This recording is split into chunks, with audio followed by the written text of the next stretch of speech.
Mike Taylor Live is presented by Texas Cheer Liquor.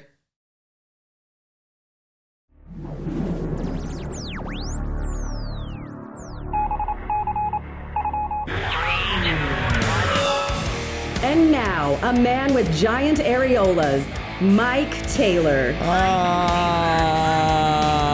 Well, if you thought we were going to mail it in because it's a holiday week, there's too much to do, Holmes. Yes. We are back again. It is Monday. It is knee-jerking Monday and overreacted Monday. We will overreact to all of the news items from the weekend. Welcome in here. It's at Mike Taylor Live on YouTube. You can watch it live every day on our YouTube channel at 10 a.m. Central Texas time. And then when we get done with this thing here in about an hour or so-ish, then it gets loaded to all those platforms, and you can subscribe to it for free. You can become a member for just $6 a month. And however you watch us, listen to us, consume our products. We love you very hard for doing so, and welcome in here. I got to pace myself today because we do have a lot to get to. It is a short work week. We're only going to be in here today, Tuesday and Wednesday. We are not normally in here on Fridays anyway, and Thursday is the giving of thanks. And so today begins the 3-day work week here on Mike Taylor Live. And it ain't like I'm going to come on here and do two things and bail on you. We have too much shiznit to get to, so let's just start getting to it. Me and DJ LG here from KLG Studios in San Antonio, Texas. And I will begin right off the top here with an announcement. We have ourselves a holiday season that now begins with Thanksgiving, and then we get right into the countdown to Christmas. And so we're dealing with a lot of shiznit here.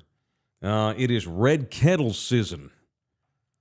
For those that are familiar with how we do our show, and I got to admit, LG, right off the top, I'm worried this year, because this will be the first time that we do the $40 segment bit where we don't have the iHeart outlet, right? And so I'm hoping we get at least half of what we used to get on the radio station. You know, the bit where people spend $40 and they get whatever topic they want, right? Matter of fact, I'm going to put the link out now. Play some music or something. Say something while I put this link out here. I should have this link ready to roll. I need to just have this link at my ready. Let's see. I've got the link here. Where's my link? Did they fix that link, by the way? It wasn't working the other day. That's what you said, and it pissed me off when I saw that. I hope so. So I'm gonna go. I think he sent it again. So it says why I need to go back in here to my dilly dally. Where'd it go here? Son of a bitch. So when you clicked on the link, what did you see? A big bag of nothing? It just takes you to like the Salvation Army homepage. Oh, I guess not any like your page or your team's page or anything. Yeah, like I got to that. have a direct link, Brad. Come on now. All right, so I don't know why. Father Mucker, it ain't in here, but I need to have that link ready to roll. I'm going to pull the link up here. What's it? What's Salvation Army? Salvation Army San Antonio website. Salvation Army San Antonio. I think it's. I'm glad you're worried about the amount. I thought you were worried about not being able to get first place this time. Oh, You're no. more worried about the amount of money. Yes. Well, yeah. Well, I'm worried about people doing it. Salvation Army. I was going to say because we got smoked last year. Well, we were second place though. Yeah, but still. Dude. The gap there was pretty wide. Last year we lost. We came in second. We were first losers. Last you're year, the best loser. And after 3 straight years of winning, of course, the Red Kettle campaign, in which my boy Brad Mayhar and everybody at San Antonio's Salvation Army Center every year at this time we do the kettle bid, and 3 years in a row, Thunderdome contributed more money to our kettle than anybody of the Z-level celebrities like myself that he gets to do this bit. Last year, though, we came in second. To beat Spurs Jesus? He's not even in the same mention as us. He's like a D4 soccer league. We're up here in the Premier League. That's different. I'm just pissed that we didn't win last year. Early ass whip. He was all over. I didn't go to it, but there was the San Antonio Auto Show this weekend. Yeah. And that dude was just in like every single social media post I saw. Awful. I mean, hey man, I guess that's a punch. he's early still out. punch. He's still out doing bits, and people are still doing shit with him. So I mean, what are you going to do?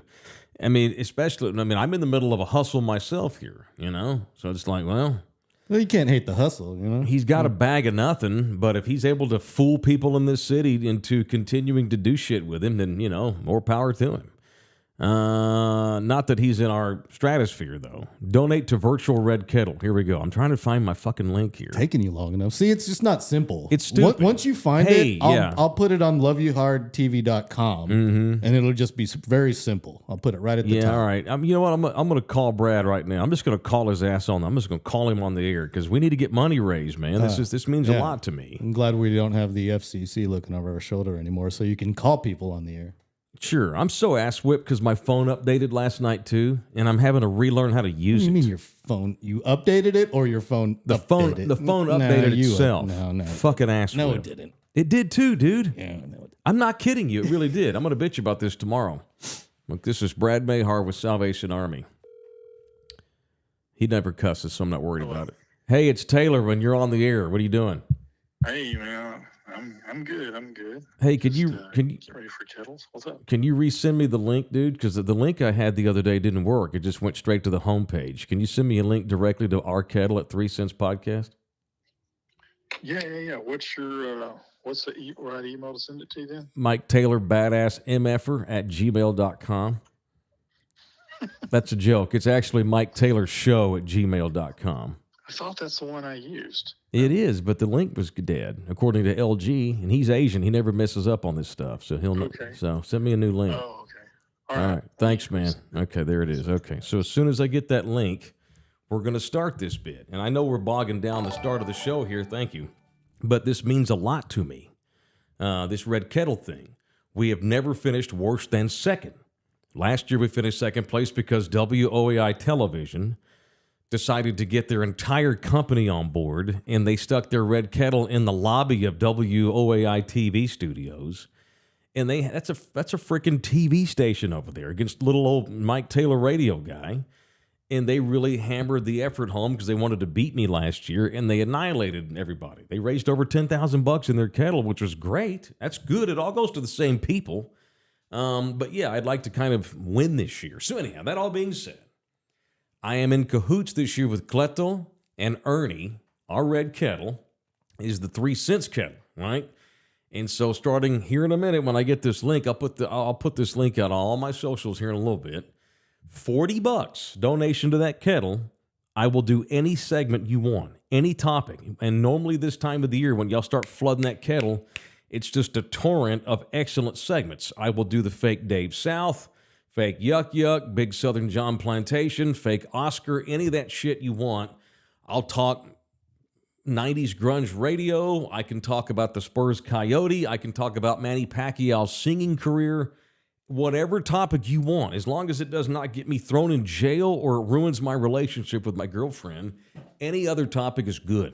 LG's sexual habits, trips to Bali, whatever it is, whatever y'all want, you got. We can like fake Victor Wembanyama pornography, whatever you want, we will do it. It's all for the kids of the Salvation Army in this city. That shelter is constantly packed. And normally right around this time, I think they have 70 some odd capacity. We'll get Brad on here this week or next, and we'll go over the numbers, because like last year at this time, they had over 70 some odd people they were taking care of in the shelter, half of which were children. This money that we raise for Red Kettle does not go to the Salvation Army's national kettle. It doesn't go to Jerry Jones's Red Kettle campaign. It does not go to some other country. It's right here in this city. In San Antonio, Texas, we are among all the big cities in this country, every year we are one of the worst when it comes to poverty, people that are struggling, and kids that go to bed hungry.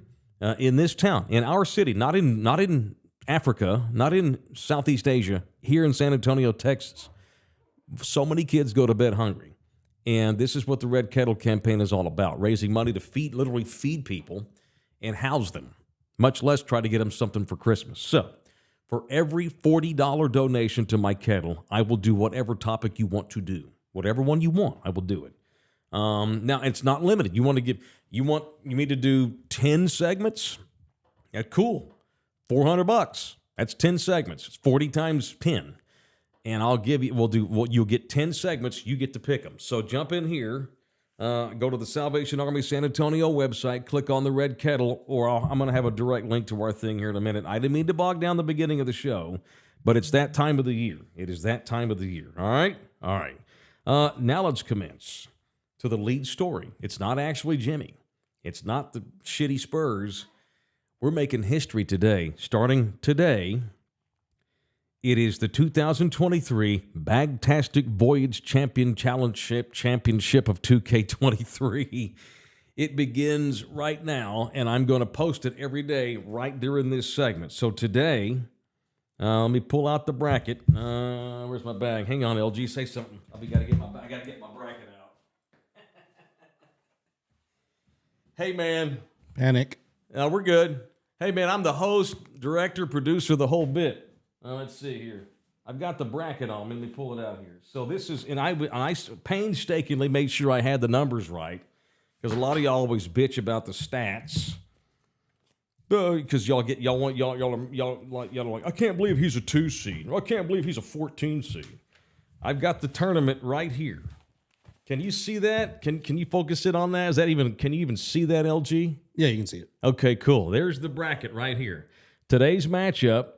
Well, let me go through the bracket here. So we do it just like the NCAA basketball tournament. All right? And I know I printed it with my own hand. I don't believe in that. I believe in keeping it old school as much as you can, whenever you can. And so I made sure I tallied up all the numbers today. And right there is the bracket. The 1 seed is the ESPN radio talk show host and television host Pat McAfee, who wears tank tops every day on his own show. He is the 1 seed. The 2 seed, and again, y'all voted on this, so don't get pissed at me. The 2 seed is Skip Bayless. Longtime how about that? Talk show host are 1 and 2. The 3 seed, James Harden. 4 seed, Ja Morant. He's a gun lover. 5 seed, Brittany Mahomes, the wife of Patrick, who's fallen off the radar because of Taylor Swift lately, but I'm sure she's pissed off over it. The 6 seed is Aaron Rodgers. The 7 seed is Jackson Mahomes, the brother of Patrick Mahomes. We got Texans in this year. The 8 seed is Ted Cruz, another Texan. The 9 seed is Maverick player Kyrie Irving. The 10 seed is Britney Spears. That poor girl, she's still being nominated for D-Bag of the Year after all these years. She's still acting like a dumbass. The 11 seed is the boxer Jake Paul. The 12 seed is Elon Musk. 13, Ron DeSantis, the governor of Florida. The 14 seed is Denver Broncos coach Sean Payton. 15 seed, TxDOT CEO Mark Williams. That's how bad the traffic is this year in this town. And then the 16 seed is Joe Rogan. So when we get off the air today, I will post the matchup. But there is the opening round matchup of the day. The 1 versus 16 matchup. And honestly, I think the 1 seed may be in trouble here. The number 1 overall seed, Pat McAfee, is up today against the most successful podcaster of all time, Austin's own Joe Rogan. So there it is. There's McAfee as LG decides to go with him wearing his dumbass hat on backwards, acting like the douche he is. You rolled with that rather than tank top Pat McAfee all swolled up on steroids. Yeah, I can't do that. All fake tanned. I was just looking for stupid faces. Dyed tips. He's got those dyed hair tips. It is Pat McAfee, who ESPN desperately threw money at this year to try to get them out of the shitter when it comes to talk shows. And it is Joe Rogan. What is he paid a year by the company that owns, like Spotify paid? The Finns, the Finnish. The Finns? Finnish company, Spotify. Really? Yeah. The Finns own From them? Finland. They've got a bunch of names I can't pronounce, like Vladimir Papschmier, Yuri Lettinen. Shout out to the great Pat Schmier. Boggy Great guitar Stockton. player. Pat Schmier, yeah. No, it's a Pap. That is a Pat. Oh, okay. Mm-hmm. So there it is. It's Rogan versus McAfee. And I don't vote, And by the way, what we're going to do this is I'm going to introduce the matchup each day, and then when the show's over, I'll immediately post it, and then 24 hours on X, formerly Twitter, y'all can vote, and then we'll see who advances tomorrow. You see the mass exodus of advertisers that left Twitter over the weekend? That's because of 12 seed Elon Musk, who is upcoming. His matchup is later. I think it's next week. We have 3 matchups this week. Today, tomorrow, and Wednesday. So here are the matchups this week. Today, it's Pat McAfee versus Joe Rogan. Tomorrow, it is the 8-9 seed. It is the longtime Texas Senator Ted Cruz up against Dallas Mavericks shooting guard Kyrie Irving. I showed LG Kyrie's attire for the press conference after the Mavs game last night. What do you call those? A keffiyeh? A kerfuffle? The very distinguishable Palestinian headgear that Palestinian people wear in the Middle East. Kyrie Irving decided to show support to Palestine in only that douche way that he can. He wore Arabic headgear last night. Not doing a bit, dead serious, because he's such a serious thinker. So it's Teddy Cruz versus Kyrie, and then Surely you can't be serious. And then on Wednesday, it is Aaron Rodgers, the hurt Jets quarterback, against the noted boxer, reality star, podcast superstar Jake Paul. Those are the matchups of the week. We don't vote; we're not allowed to.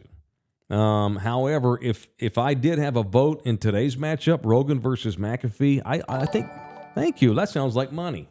Thank you to the Drew Show. $5 through Super Chat. Give me McAfee. He's a bigger douche to me than Joe Rogan. And I'll tell you why. Because I actually think that Joe Rogan has something to contribute. I don't agree with a lot of things that Joe says on his show. I think Joe Rogan means well. That doesn't mean he's correct all of the time. I have disagreed with him vehemently on a few topics over the years. There's no doubt he damn near got canceled out a couple of years ago when his history of dropping N-bombs came back to haunt him. Remember that bit? But he is just as successful as ever. I'm not saying I love the guy. I just think he's not as big as douche as Pat McAfee, the luckiest talk show host in America who is literally, he's a caricature. I don't think that Joe Rogan, what you see is what you get from that dude. I respect that. Even if you're a douche he's a douche by nature. Pat McAfee, you got to earn. He's worked hard on that D-bag level. I mean, when you want to be a douche, and you present yourself as such unnaturally, just because you're doing shtick, paid off, that makes you a massive douche. I think Pat McAfee's a bigger douche than Rogan. Who would you vote for? Yeah, I'd have to agree with you. It'd have to be McAfee. At least Joe's contributing something. He gives an outlet to people who have something to give to society. Joe's trying to help, and Pat McAfee's just stealing money from Mickey. So give me Pat McAfee. Yeah, right. And who is this guy too? And put a shirt on, dude. Seriously. Hey, man. And why do you have 20 people on your podcast running your thing? And why do they all have microphones?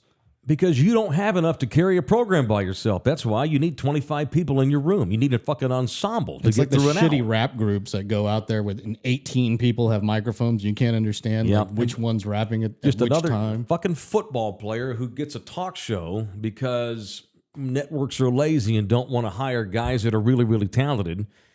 And they throw all this money at Pat McAfee because he got rich and started paying Aaron Rodgers to come on. If it weren't for Aaron Rodgers, would we even know who Pat McAfee was still? I don't think he'd still be just some... And he was a successful talk show host for a few years. But he was just, he was just kind of out there like so many others are. Then he winds up hooking up a deal with Rodgers, and that throws him on the map. And ESPN, being the lazy-ass network they are, just trying to get successful quick, they throw money at the dude, and I'm not hating on him. He took the money, but his whole scene is it contributes to the further debaggery of this country. And wearing the tank top, that's exactly what he's doing. He's like fucking Florida Georgia Line talk show host, rolling tank tops on the air as a bit. but it just contributes to the horrible reputation that many people in this country have given this country, because we no longer champion science. We don't champion brains. We champion bullshit. And he is leading the charge, and ESPN helped him do it. You could use some sun, by the way. I could use some sun. I don't live in Hawaii anymore. This is the result of moving from the hellscape and now going through the winters here. Sorry, I'm not naturally brown like you, dude. Oh, no, I'm worse, dude. Yeah. Really? Yeah. You should see me laying in bed next to Nina. I look like Casper. It's bad. Yeah, my ass is about as white as McAfee's face right there. Jesus, God almighty. So there it is, man. You can say what you want about Rogan, but Pat McAfee, he is a member of the axis of evil that brings this country down. All right. So there it is. I'll post the matchup as soon as we get off the air. Let's roll on. All right, you can subscribe to this thing for free. You can purchase a membership where you get members-only exclusive material for $6.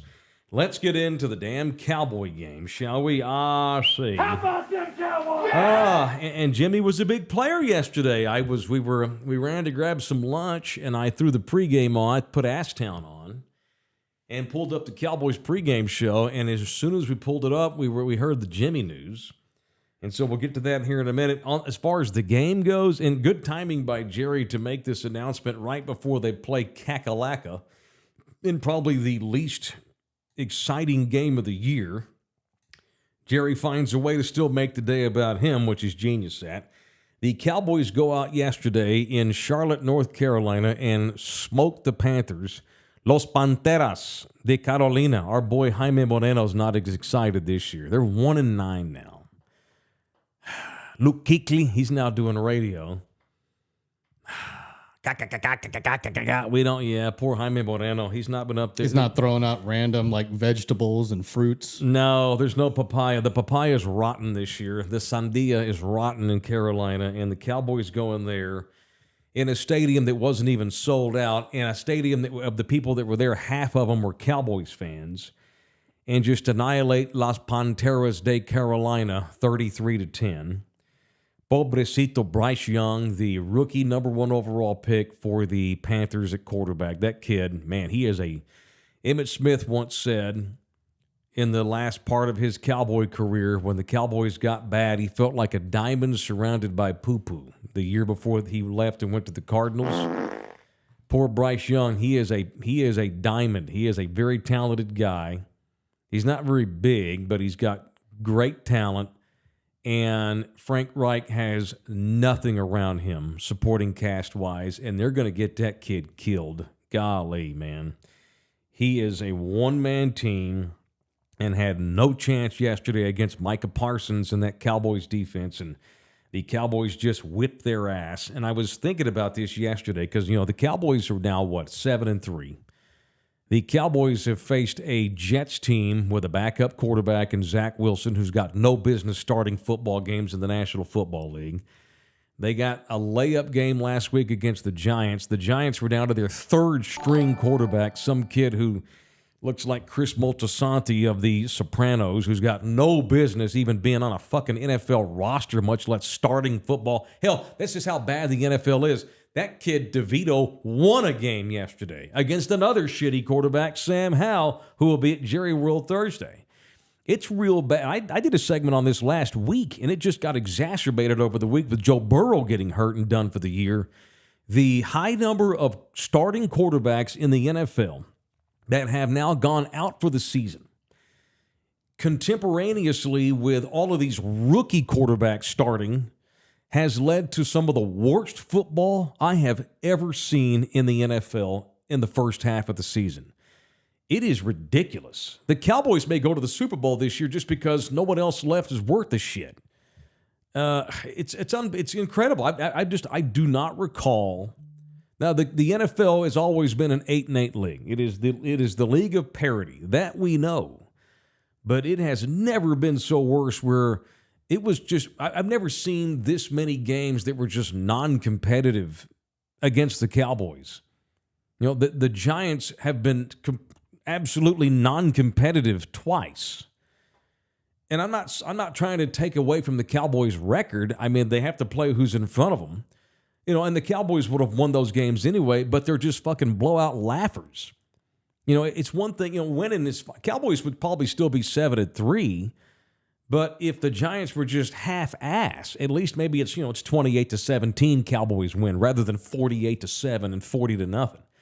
So they've had the Giants twice. The Giants were absolutely non-competitive. They faced a Jets team in which Zach Wilson had the worst game I've ever seen anybody have against Dallas at quarterback. But then the Patriots come into Jerry World, and what's his nuts? The Alabama kid who's basically playing himself out of a job in New England. Why do I always forget Mac Jones? Mac Jones, he was absolutely non-competitive. Who? Mac Jones, non-competitive, man. And yesterday, the Cowboys actually do face a kid who's got a lot of talent, but he's a rookie. So it's incredible to see how it's gone. And we're only in the first. We're just now to the turn, man. We're just on the 9th hole in this season. We have half a season to go. Look how terrible the quarterback play is top to bottom this year. I mean, fucking Joshua Dobbs is winning games in Minnesota till last night. It's incredible. Where Geno Smith is probably going to go to the Pro Bowl again because 5 years ago, this Geno Smith, who got a big contract extension in the offseason in Seattle, Geno Smith, he's a backup quarterback 5 years ago. Now he's a fucking Pro Bowler. The position is bad.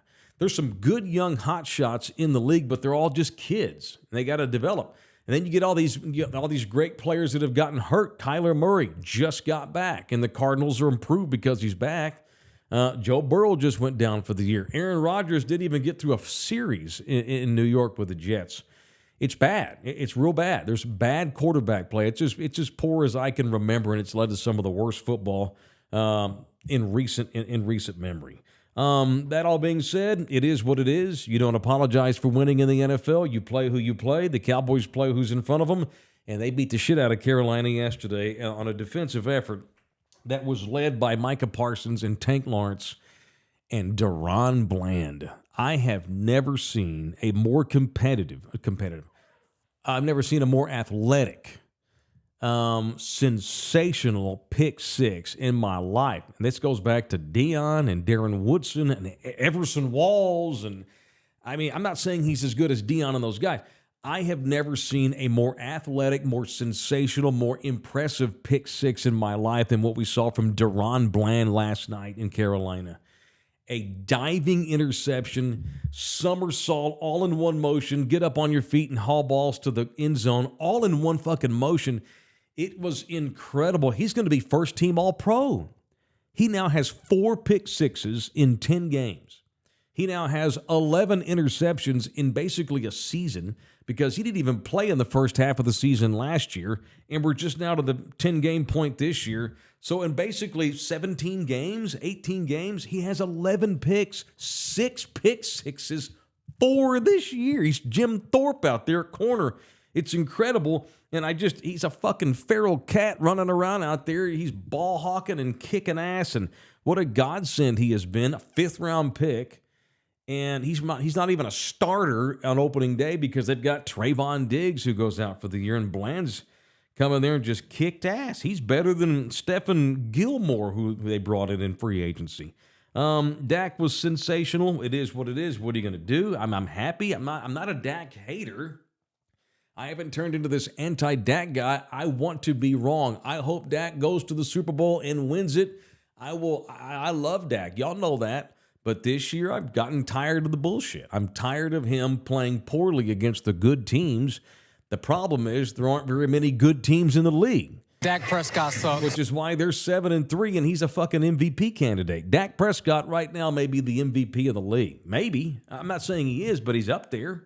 I mean, how can you argue? You can't argue otherwise. But we all know different because intangibly, against the good teams, he is not an MVP. So now the Cowboys get a short week. They flew home last night. Thank God it was a noon game. Get them home, get them to bed on time for the short week. Thanksgiving, 3:25 start or whatever it is, as the Cowboys will take on another team coming in here that has been non-competitive. As terrible as the Giants were last week, they still beat Washington. That's how bad Washington is. Ron Rivera deserves to be fired. There's no control there. Once again, they can't put a competitive quarterback on the field. Sam Howell is a suck ass, and that's just an atrocious organization. Hopefully, that new ownership they've got now will get that thing turned around. They are an embarrassment to pro sports. Did you see yesterday at FedEx Field? There was no hot water in the showers in either locker room. The Giants and the Redskins, or Commanders, or whatever the hell the Washington is, shitty nickname. The Commanders and the Giants, neither one of them had any hot water in the showers. So all those dudes had to take freezing-ass cold showers at that shitbag stadium they play in. What a shithole organization that entire thing is, and that's who will be in here on Thursday, and the Cowboys should slap them around like a bitch. All right, this thing brought to you in part by RNR Auto Glass. Right there by the airport at 281 in Tacoma is where you can find RNR. If you're going, let's say, northbound on 281, you exit Tacoma, you take a left. They're right there on the left-hand side. Can't miss them. Make sure you mention me when you go in there. They will give you a 10% discount or something like that. They'll give you the Taylor Especial, whatever it is, money off, a discount by mentioning me. The finest place in San Antonio to get the glass fixed in your car. They take all insurances. They're easy to find right there by the airport. They're Poodle Thunderdome. They're San Antonio people. And they'll give you the Taylor hookup when you mention me. It is the only place to go get your glass fixed in your car. RNR Auto Glass at 210-340-2588. 210-340-2588. Or rnrautoglass.com. It is rnrautoglass.com. All right. Jump in here with the chat, too. We love you very hard for that. We'll go through some here toward the end of it. The game is not even the highlight of the day yesterday from the Cowboys' perspective. Y'all know what it is. I mentioned we went to go grab lunch yesterday right before the game started, and we're driving home, and I flip Ashtown on to listen to the pregame show. And as soon as I turn it on, there is Jerry and Jimmy having a press conference. And it was shocking. The last time those two shared a press conference was 30 years ago when they announced, and I just melted that day watching that press conference. All of the local TV stations broke in on that day that Jimmy decided to quit. Jimmy and Jerry had spent like 5 hours behind closed doors. They had a press conference for later that afternoon. This was in 93 or 94, whichever one it was. I was at my high school girlfriend's house. I was a 19-year-old slapdick. And all I knew was that they were discussing whether or not Jimmy was going to stay, and they would have an announcement for us at like 4:30. And so all the news stations broke in to carry this press conference. And I'll never forget, I had hope all the way up until the end. This is back in the day before, Adam Schefter and shit like that. So we didn't know what was going to happen. And I'll never forget Jimmy sitting there looking at the camera and going, he's like, he goes, I love the Dallas Cowboys. Jimmy said this. Every decision I make is in the best interest of the Cowboys. And Jerry's the same way. Everything we do is in the best interest of the Dallas Cowboys. And Jerry and I agree that it is in the best interest of the Dallas Cowboys for me to no longer be the head coach of the Dallas. And I my shoulders I just slumped. And I've been pissed off at Jerry Jones ever since. And then finally yesterday, with both of them looking old, boy, just old. I don't know. It's probably because Jerry's now 80, and Jerry knows that his days on this earth are numbered, and he wants to go to heaven. This is only if Jerry were 50. There's no way he's putting Jimmy in, but because he's old and he wants to cross all his T's before he gets died and fix his karma, because Jerry knows he's been a stubborn asshole all these years, he finally announces that Jimmy's going to get into the Ring of Honor on December the 30th. And Jerry's so old now, he can't get through a press conference without saying something dumb, like the President of the United States. What was it, 2 weeks ago when they put DeMarcus Ware into the Ring of Honor? He called him DeMarcus Lawrence. And then yesterday, Jimmy, when they set it up as made for television. When Jerry told Jimmy yesterday that he was getting in, Jerry gave the wrong date by 100 years. And this is how awkward it went right here yesterday. On December the 30th of 1923, you're going in the Dallas Cowboy Ring of Honor. West Texas. I hope it's 2023. God. The 30th Let it run. of 1923, you're going in the Dallas Cowboy Ring of Honor. West Texas. I hope it's 20. All right, LG, I don't know if you got a time machine, but if we're going to see Jimmy get into the Ring of Honor, we're going to have to go back 100 years on December the 30th. How do you get that wrong? Oh, my God. It's not like it's, 2002 and it's saying the year 19 is still in your head because it just turned 2000. It's 2023 and he still says 19. That is the most successful, most well-off, most financially successful general manager in the world in professional athletics right there. That man right there. But at least he's getting in. What else do we have here? We got a couple of cuts from this press conference. It was all hugging and kissing. Now, after 30 years of mostly not liking each other in a very, very passive-aggressive relationship, these two show up all old. So whatever cut you got here, it's just basically it's Jerry professing love for Jimmy yesterday in the press conference. Well, first of all, I really thought it was time, and I wanted to do it this year. As you know, we don't have a set time frame of when to do the Ring of Honor thing, and so frankly, it just felt right. Certainly, there was some a little awkwardness that was happening for not doing it. That I guess I anticipated, but I really didn't anticipate it, and so I wouldn't have wanted that to linger any longer at all. About we have a deal in the Hall of Fame that even though somebody tries to get in, maybe is nominated 15 times, boy, when you're in, you're in. You've always been in. Right. Okay, it was just a question of when. I think one reason for this year is I'm alive. Because he's always told me I was going in. Okay. So the impetus for this is they're old. And I love the Jimmy joke. I'm alive. You better do it now because I may not be alive forever. I love that. But it's just typical crap flying out of Jerry's mouth.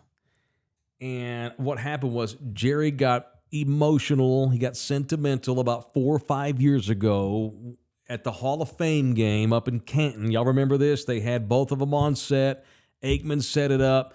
Jerry got blindsided by Jimmy joining the panel, the pregame with Rich Eisen before the Hall of Fame game in the summer of 2019 or whatever it was. And Jerry got caught up on television and told Jimmy, I'm putting you in. And then, of course, he didn't put him in. He had no intention of putting him in. I didn't think he'd put Jimmy in while he was alive. Jerry, I've been convinced that Jerry has told the kids, he ain't going in until I'm dead. I don't want to be there for that. And I think it was pure stubbornness because the more Jerry got pushback from other people on, hey, Jimmy needs to be in, the more stubborn Jerry got because Jerry's an egomaniac. The more you try to push a bully, the more bullified he's going to get, the more stubborn and prideful he's going to get. And for whatever reason, they're old. Jerry's probably knows his days on this earth are numbered too. And he got backed into the corner that day. Pure stubbornness. I bet you the kids finally sat him down, Steven or Charlotte, probably got in his ear and said, look, it's awkward. You put DeMarcus Ware in before you put Jimmy in. It's stupid. Jimmy's in his mid-70s. You're 80. This is ridiculous. This is stupid. You're making us look dumb, making yourself look dumb. And Jerry finally caved, dropped the stubbornness, and all will be right, at least from Jimmy's standpoint, as Jimmy will get in on the 30th of December. You've got one more cut, I think, don't you, LG, from this? A couple of more things because I like seeing Jimmy because that's my hero. All right, fire off one more. Let's do it. I'm happy. It feels right. I feel rewarded by what it represents. All of the times that we had, they were traumatic times. I'm not trying to be overly dramatic, but nice little scars, beautiful scars, 30 years ago and during that particular time. And so appropriate. Everybody in this room knows that Jimmy Johnson should be recognized in this manner because of any definition that you want to come up with. I recognize completely sometimes the frailties that are involved sometimes with human emotion that shouldn't in any way stand in face of the great working and great relationship we had. We were young boys together. We had a chance to literally climb on a rocket, and I couldn't have picked. I said when I first got involved, Jimmy was worth 5 Heisman Trophy. If you recall, we were changing Coach Landry as coach at the time, and Jimmy was worth 5 Heisman Trophy in my eyes. And so the point is that this is very appropriate, very time to nail it. It was always going to happen. All right, look. He's a stubborn bastard. Jimmy should have been in 20 years ago, if not more. He probably had to get talked into it. He's nearing the gates of heaven if he's going to get into heaven. All them whores I killed, I may not make it, but in case he does, I want me some glory he's hole. just trying to cross all his T's and dot his I's. He needs a new tailor. That suit is ill-fitting. Which I know, it's bad. I think he's just in bad health. You know, Jerry's suits are hand custom made by, badass clothiers. And he looks weird in that because it looks like it's got like those huge shoulder pads from like the 80s. Well, suit, yeah. Jerry doesn't actually have human hands. That's makeup. That's CG. When he goes home and he takes off his skin too, and the hooves come out. His body, he's shaped like one of those that cockroach guy back in Men in Black. Remember Edgar, the cockroach guy? Sure. In Men in Black? Yeah. He pulled his. He's like an alien trapped in human skin now. He's just he's rotting while still alive. That's what's going on. He's just getting decrepit, literally, as you can see. And you're right. He needs to start wearing like track suits or something like his hero Al Davis used to. Good Lord. All right, show brought to you in part by San Antonio City Soccer, the official soccer club of this program. Love those boys hard. Shout out to San Antonio City Soccer. If your kid wants to be a soccer player or already is one, but wants to join the elite league of San Antonio, then your kid will be most interested in joining San Antonio City Soccer League. They have over 1,500 players in that league. There are fields all over the city to accommodate everybody, ages 4 to 19, by the way. And you've got Thunderdome Field up at the Speck Road locations on the far north side. It is the official soccer club and supporter of Mike Taylor Live, the San Antonio City Soccer Club. All right, some college football notations here. My boy Jeff Traylor, that's my man. Y'all know I love him, okay? I love him. And I understand he did not want to talk about Texas A&M. And it was Friday night, national. Steve Levy's calling the game. It was a big deal. We're on television. It's Frank Harris's last game at home. You got 18 seniors playing in their last game at home. Big conference game. And you go out and you win. Frank was sensational. 3 touchdown passes, 3 touchdown wins. Arguably his best game of his career. The last home game of his life, in a year in which there were a couple of days where Frank Harris was not sure he was going to be able to keep his leg because of a massive infection he got after surgery in the offseason. Fast forward, he has struggled mightily in September. I wondered whether or not he would finish the season. I thought he may have to retire before the season was over, and then he gets the turf toe, and there he is with a record-setting night Friday night. Now they're getting ready to go play a massive game on the road against Tulane, and I get all that. The problem is, though, the reports got out that it was the Austin American-Statesman. It was Kirk Bohls, one of the great old-school sports columnists left in this state in the newspaper business. Kirk broke the news that Jeff Traylor had a FaceTime interview with Ross Bjork, the athletic director at Texas A&M, who, when we last heard from him on this show last week, was comparing Jimbo Fisher to a car going 55 miles an hour in the left lane. And according to Kirk Bohls, what was supposed to just be a little 30-minute how you doing preliminary exploratory chat between Bjork and Jeff Traylor turned into a 90-minute conversation, which is not surprising. They were probably just shooting the shit about football, too. Most of that interview is probably just a conversation. So you can call it an interview, a chat, a look-see, exploratory, Bjork just covering his bases. Maybe Traylor's not even close to being a top 5 candidate. Maybe he is. Who knows? The facts are the report came out that Traylor, quote-unquote, interviewed with the Aggies on Tuesday. And I think it was J.J. Perez who covers the team on a daily basis. You have to ask the question, and the way Jeff responded, though, was hilarious. This is Jeff Traylor Friday night responding to a direct question, did you interview with Texas A&M on Taylor Live?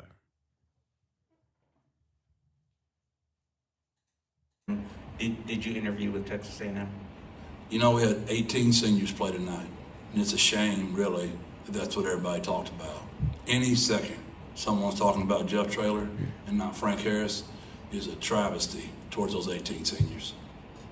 All right. Did you interview One more with time. Texas A&M? You know, we had 18 seniors play tonight, and it's a shame, really, that that's what everybody talked about.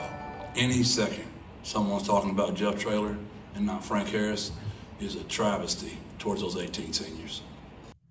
Okay, so look, A&M calls, you have to take the call. I get that. It sucks that it came 3 days before the big game, the last home game of the year. JJ, I think it was a kid named JJ, he had to ask that question.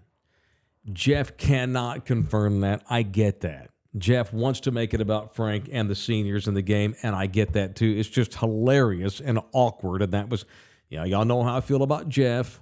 I try not to let my personal biases get in the way because I like him so much. If he gets the A&M job, my ass is going to have every damn shade of A&M maroon and gray they make.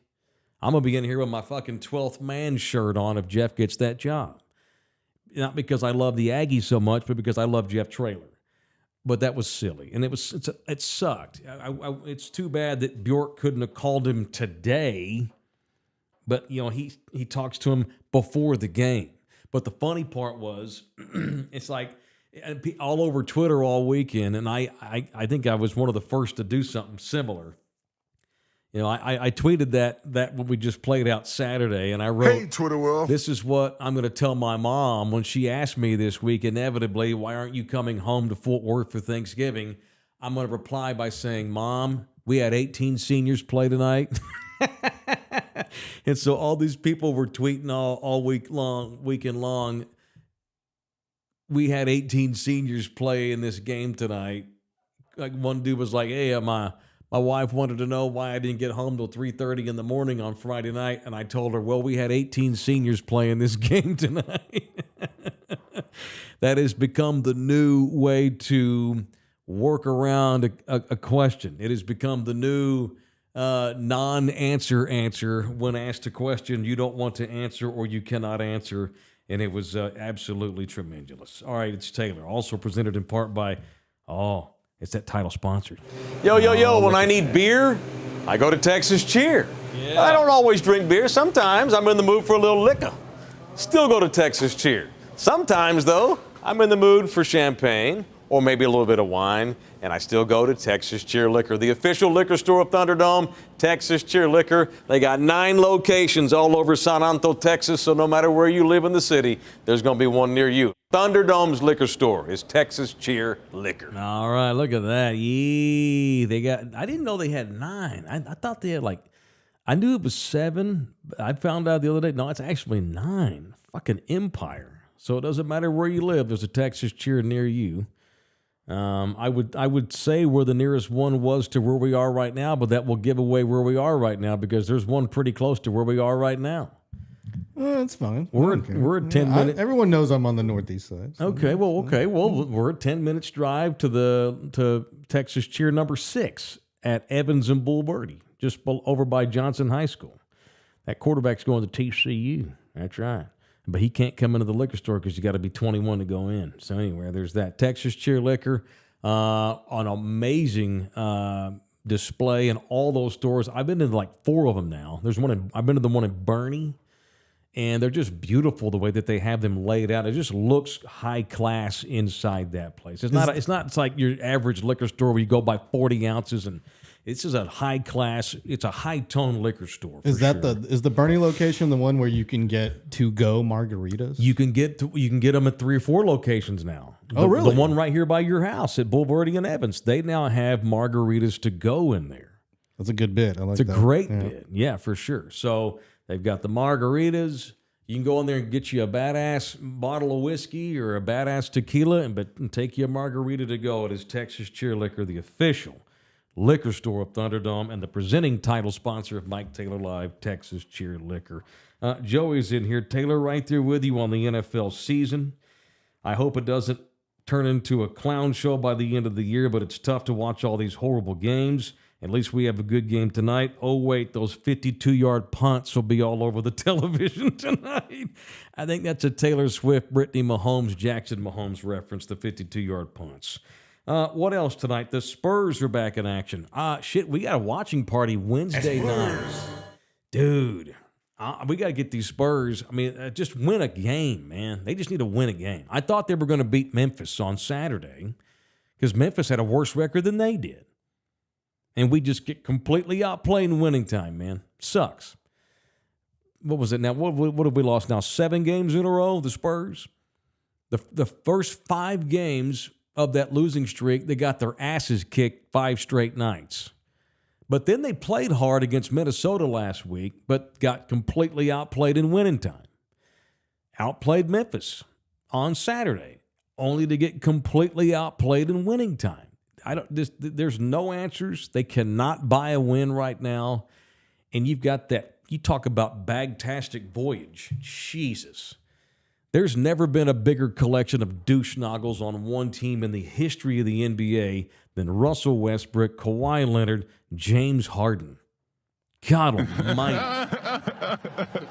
That smell that's going to be in our atmosphere the next few days is the fucking Clippers. They're in town for 2 games in a row, starting tonight, and then the Spurs play them again Wednesday, and I will be at the Ringer Pub on Wednesday night doing a watch party. So if you're looking for something to do Wednesday night, come out and have some cheap booze with us over at the Ringer right there at Jones Maltsberger and Thousand Oaks. We're going to watch the Spurs and the Clippers. And I was so sports horny over the Spurs when they beat the Suns 2 games in a row and went to 3-2. I was so excited, and hell, they ain't won a game since. But I can scarcely think of a better team to end your losing streak against than these shitty Clippers who have won, were they 2-6 since James Harden went there or something? But boy, I mean, I'm not concerned for the team in general, but I am a little bit concerned for my guy Devin Vassell. And mentioned this last night on Twitter, I think over the weekend. A lot of y'all replied to it. I'm worried about Devin Vassell. You know, he spent half the season hurt last year with a bad knee. They give him a monster contract extension in the summer, which told me that the knee wasn't as bad and they weren't concerned about it, and they'll Probably held him out longer than they could have because they were trying to tank to get the first pick. Okay. But he's been hurt damn near all season so far. They've played 10 games. And how many games has Devin Vassell now missed? 4 of them? 5? Come on, man. That is enough. When you get paid, you're not supposed to get hurt anymore. And I know that's crazy, and he can't control getting hurt, but he's got to stop getting hurt. You can't get hurt. Stop it. Sorry, because and I know it's not your fault, but if you keep getting hurt, I can't rely upon you. You being hurt is no different from having a guy who sucks every night. Either way, you're not contributing to winning. Devin Vassell has got to find a way to stop being hurt. Now it's a groin issue that's lingered. He missed a couple of games, came back, had a great game, I think, against the Knicks, and aggravated it. And so he hadn't played in 3 or 4 nights now. Dude, he's doubtful for this night. You know, the Spurs geniusly positioned themselves through the acquisitions and deportations led by the GM Brian Wright the last 2 years to position themselves to get Wemby. But the decision to give Devin Vassell that contract extension, now I know we're only 10 games in. I'm patient, but not that patient. Like I said like I've been saying, I get that it's a process, but 3-10 ain't it. They should be 5-5. I'm not saying they should be 10-3 or 7-3, but 3 and whatever the hell they are, 3. I guess they played 13 games. 3-10 is bullshit. They're better than that. I thought they were. It's garbage. And right now they're just terrible. They have no idea how to win. If they don't get blown out, they play hard and they collapse in the fourth quarter. It's bullshit. And one of probably arguably the biggest reason why this thing is 3-10. It's not that Wemby's got growing pains. It's that Devin Vassell, their most skilled player right now anyway. Wemby, I mean, you can make the case Wemby's a baby. Devin Vassell's the best player they got right now, and that won't last forever. Wemby will pass him. He's at least the second best guy on the team, and he's not reliable. And I love that guy. I love his game. But he is not reliable. They gave you a massive deal, dude. You got to stop getting hurt. You just, and I know it sounds silly, but it's not bullshit. You have to stop getting hurt. All right. Many people have commented today. I appreciate you boys for jumping in here. The Drew Show donated $2 to the cause. That's a can of beer at some places. Spurs Jesus is the 210 San Diego Chicken. Nah, the San Diego Chicken's a legend. They got that full. They have pictures of the San Diego Chicken in the Hall of Fame up in Cooperstown. Spurs Jesus was funny for about 2 years, 15 years ago. It's on a dog-eared Will Earn spiral notebook. Oh, he's talking about the bracket. You bet your ass. The D-bag bracket.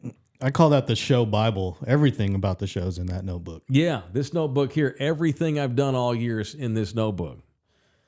It's on a dog-eared, well-earned spiral notebook. Next page says, do you love Sohan point guard checkbox, yes or no? Never change Mayor Sports. Hey, man, I keep it old school as much as I can. You know, I realize there's some technological advancement that is highly necessary, but I try to keep this thing as old school as I possibly can here. Big Al, $5. Thank you, Mike. Could y'all bring back that drop of you making fun of Maynard from Tool? I remember. Yeah, that was a good one. At some point, see, I've tried to recreate drops. LG says unless they're organic, they suck. So here's what I'm going to start doing. I'm just going to start doing shit during the show and just make him go pull stuff. I'm going to try to make it, I'm going to organically make fun of Maynard again. Yeah, but yeah, don't force it. Yeah, don't force it. I understand, but at some point, Tool will be back in town, and we'll talk about Tool. Will Baker with a $2 hip check. Thank you, man. Deron Bland fan club dues, $2. Oh yeah, that's right. Shit, I meant to get me a Deron Bland jersey. Happy 35th birthday to Ray Carrasco, $2 donation. He's giving us.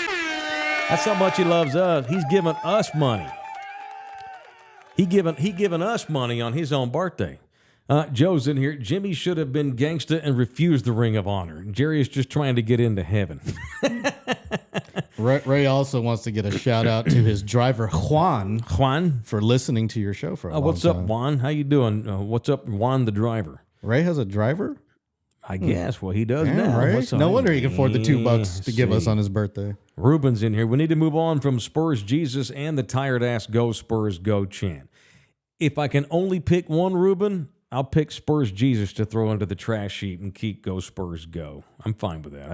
I've learned to. I know it's goofy, but it's nerdy, but I've learned to love that. I've learned to love it all these years. Keto Jar, early punch to LG for wearing that damn Eagles hat. He's what are you gonna do? He's a heathen. AJ in San Antonio, you got to give Jerry plus or minus 100 years, Taylor. Clearly, 1923. Good Lord, 1923. It's going to be a scene like that last game at Texas Stadium all over again. Hopefully, man. Mike A. Jerry looks like the Crypt Keeper from Tales from the Crypt. Yeah, he does, man. It's bad. Jerry's he's rotting while still alive. That's what we're watching here. And it's disturbing. Jimmy still looks pretty good, even though Jimmy's now in his mid to late 70s. That's my boy Jimmy with that wonderful lifestyle he's got, where he lives in the Keys 5 days a week and then spends the weekends in Hollywood doing his pre and post. Obviously, yesterday he was in Charlotte at the Cowboys game. Damn it! What? No, damn it. Thanks for subscribing. Damn it, Garcia. Oh, thank you. Oh, what's up, damn it? New subscriber. Appreciate you hard. All right, that's it. We're done for the day. All right, you boys, love you. Tomorrow, we're back on here at 10 a.m. live. We'll overreact to the Spurs game tonight, and we'll see what shakes down between now and then in the news cycle. Thank y'all very much for being a part of this. Love you hard. Back manana, 10 a.m. It's Taylor for DJ LG. That's it. That's all you get.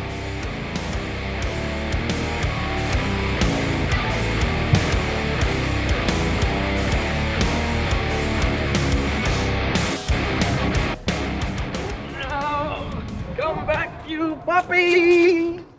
Mike Taylor Live is presented by Texas Cheer Liquor. This program was made possible by contributions from viewers and listeners like you. Thank you. Hey, sorry, I was still on the air.